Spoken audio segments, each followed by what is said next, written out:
ನನ್ನ ಶೂ ಮಾರ್ಕೆ ಇದು, ನಾನೇ ಅಲ್ಲಿ ಹೋಗಿ ಬಂದದ್ದು.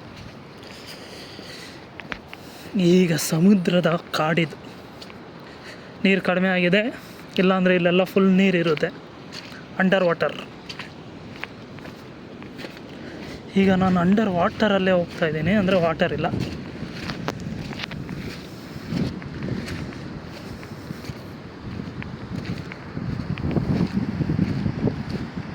ವಾವ್, ನೀರು ಜಾಸ್ತಿ ಆದಾಗ ಇಲ್ಲೆಲ್ಲ ಫುಲ್ ನೀರು ಬಿರುತ್ತೆ. ಆಗ ಡೈವಿಂಗಲ್ಲಿ ಹೋಗಬೇಕು.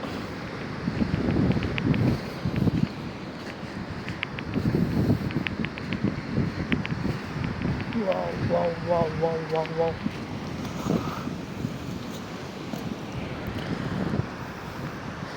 ಅಲ್ಲಿ ಪಾರ್ಕ್ ಮಾಡಿದ್ದೀನಿ ಕಾರು. ಈಗ ಸೂರ್ಯೋದಯ ಆಗ್ತಾಯಿದೆ, ಮಧ್ಯಾಹ್ನ 3:30.